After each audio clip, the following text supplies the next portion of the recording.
Shalom, my dear friends.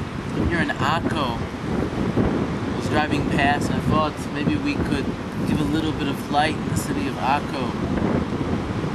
Everywhere you go, every place you arrive in, you're there in order to lift up the sparks, to bring Kedusha, holiness in that place. And should you fail to do that, you let down yourself, your neshama, you let down Klal Yisrael, the Jewish nation.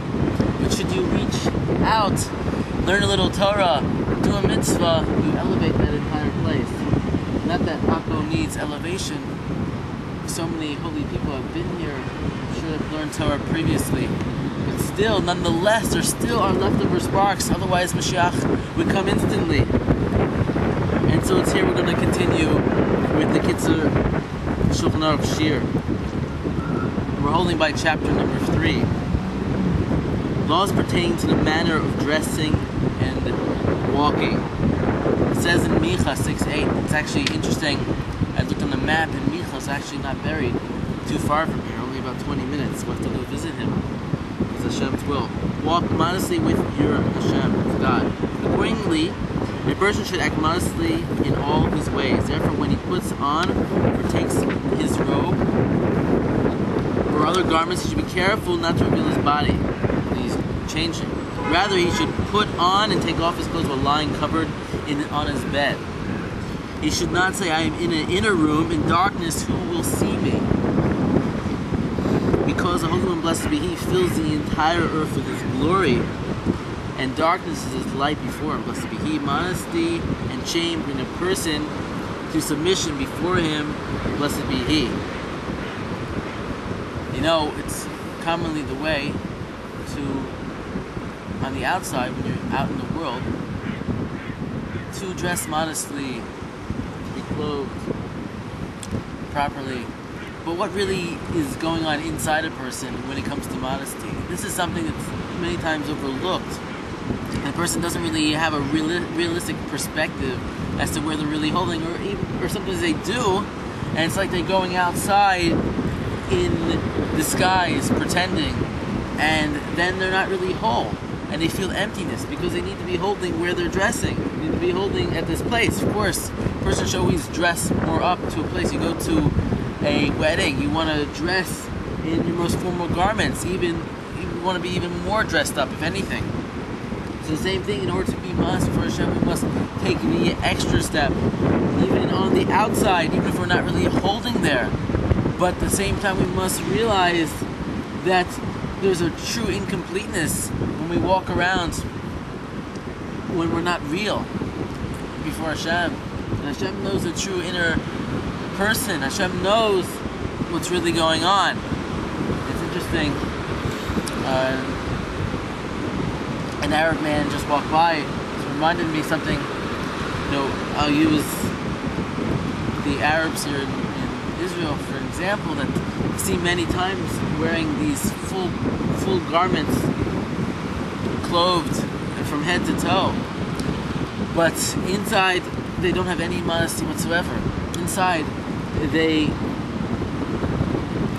shame Hashem, and even in their own homes, they're not truly God-fearing, and they're full of lust and hate. And the same thing is, it's not enough. Even though we're reading here that you should clothe yourself, right? We're reading here that it's important that when you're alone with Hashem, that is when you are mafpid. You're careful to be extra modest. That is when their true self is really coming out. And so we don't do it enough. We're not careful enough in these aspects. But when we're getting dressed in the morning, we should try to do it with a blanket around us, like it's saying, in bed. You know, we should try to do it to get dressed, not in front of Svarim, holy books. We're not careful enough with this, with our modesty in private. We're always only worried about what Rabbi so-and-so and my friend so-and-so thinks, that he should think that I'm modest before Hashem. But what really counts is what's really going on in the inner chambers of a person's home. And no one can see that, only Hashem can see that. Now it says, I believe we learned this previously,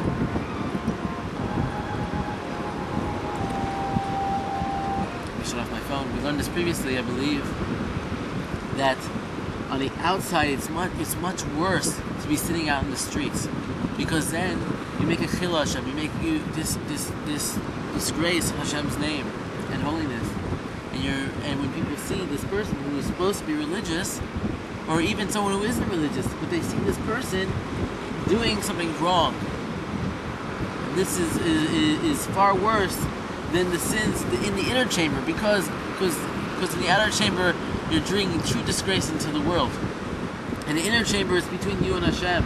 But at the same time, that Klal Yisrael, every Jewish person is connected. So you're not just hurting yourself; you're hurting everyone. Should you not be modest?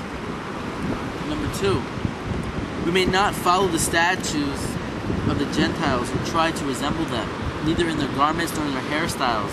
It says in Vayikra, do not follow after the statues of the Gentiles. As it says in Vayikra 18:3, do not walk in their statues. It says in Devarim warns, be very careful not to be snared into following them.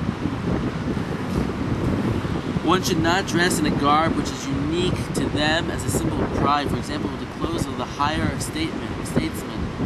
Similarly, Sanhedrin says that a Jew may not copy them even regarding his shoelaces. If they tie their shoes one way and a Jew another, or if they wore red shoelaces and a Jew's black, the color black symbolizes humility and lowliness and modesty, which is why the Hasidim and the religious wear black, because it represents this concept of humility. So it would be forbidden for a Jew to deviate from the accepted practice. Based on this, each person can learn what is appropriate for his place and era. Garments that are tailored for pride and modesty should not be copied by a Jew. Rather, his clothing should be tailored to reflect humility and modesty. The Sifrei teaches as follows: one should not say, since they go out dressed in purple, I will go dressed in purple. Since they go out carrying weapons, I will go out carrying weapons. These express ostentation and pride. The portion of a Jew is different. Their manner is to be modest and humble, and not to turn to the haughty. Maybe I should put the pace up for this rest of the Torah video before I accidentally eat them.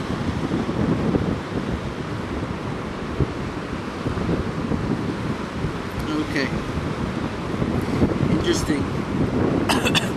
Speaking about not dressing like a Gentile, the whole reason why we have payas, we have the long sideburns, is in order to differentiate ourselves and to show on the outside that we're different, and also just to make the statement to ourselves and the Jewish people that we are different. We have to act different. Be different all day. Okay, let's continue. Similarly, any practice which Gentiles follow as custom or statute, which one might suspect is related to idol worship, should not be emulated by the Jews. One should not shave or grow long hair as they do. Right? Shaving. You're not supposed to shave here. You have to the bone right here. A man is supposed to be required to have the hair to this bone. Rather, one should be distinct from them in one's clothing, speech, and other deeds, as one is distinct in one's ideas and qualities. Thus, by Yikra states, I have separated you from among the nations.